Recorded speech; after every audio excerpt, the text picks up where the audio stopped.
I understand your concerns and I understand your fears. But what is the worst scenario is the path that we're currently on, in which there's no nuclear resolution, and ultimately we have no way to verify whether Iran has a weapon or not. Sanctions won't do it. A military solution is temporary. The deal that we're negotiating potentially takes a nuclear weapon off the table for 20 years. All right, in La La Land it does. And joining us now is Yaacov Amidror. He's a retired IDF Major General, former National Security Advisor to Prime Minister Benjamin Netanyahu, Senior Fellow at the Begin-Sadat Center for Strategic Studies.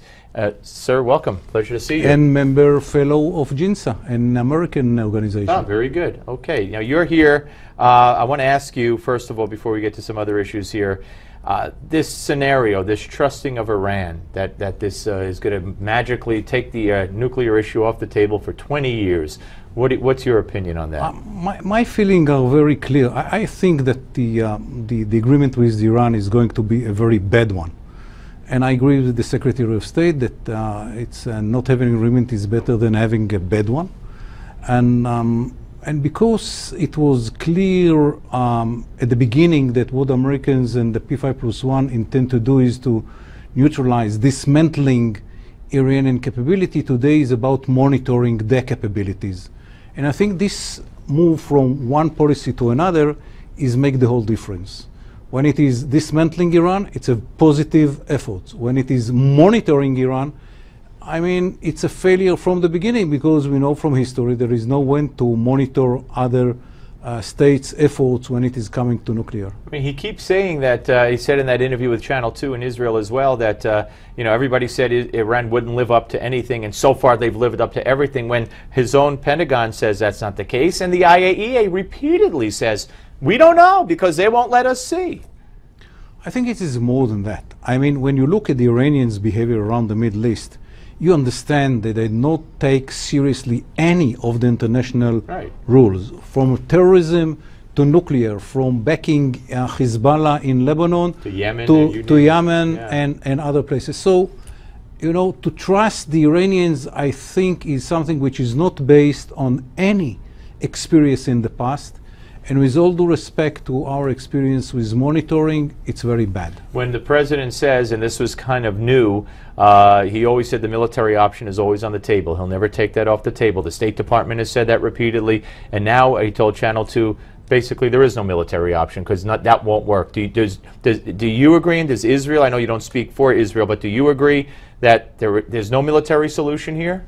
I agree that the Iranians understood a year ago that the military American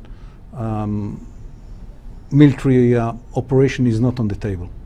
And that was one of the reasons why they could be so stubborn in the negotiation. They understood that, unlike what was promised, the military why did they understand that? Because Obama it was understood from the American attitude that the military option is not on the table. Okay. So when they understood that, and understood that the American are more eager to have an agreement than it is needed by them, it's changed the whole balance during the negotiations. And this is why I think at the end of the day, the agreement that what we see is a very bad agreement. What does Israel do then? Let's say the agreement is signed, it lives up to your greatest fears, it's the agreement that you're concerned about. Does Israel take military action? I think that what Israel should do is to take very seriously the advice of the President of the United States of America, that Israel should be in a position to defend itself by itself, and to take it as serious as possible. And we invest a lot of money, and we will invest a lot of money, and we will find solutions that will go with the line of the President, that Israel should defend itself by itself. Break the silence. What's that all about? Here is a group of Israelis, some of them Arab, some of them not Arab, which try to destroy Israel in the world by giving unknown, unidentified testimonies about bad behavior of Israeli soldiers in Gaza. From my experience and my knowledge, because I was very much involved in the understanding of the situation on the ground after the operation and during the operation, there is no any truth in what they say.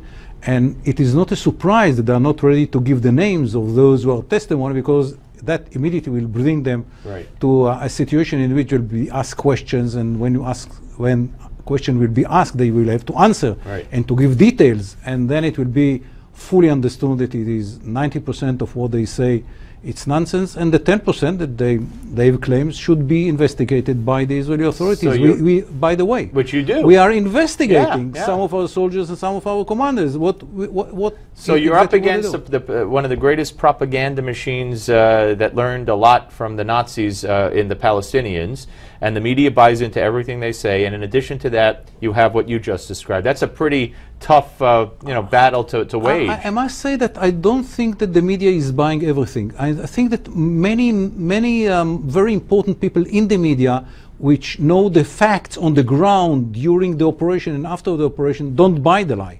Well, in the end, it started coming out. Did various national TV Yep. networks started saying, "Wait, I was at that hotel and nothing like that happened." So you're right, to an extent. Yeah, To an and extent. at the end of the day, I believe the truth will prevail, and it will be understood that this is only an attempt to destroy Israel position in the world, nothing connected to the reality on the ground in Gaza during the operation. It's true. It's very complicated. You know, Hamas is fighting from within populated areas. In a way, Hamas will win both.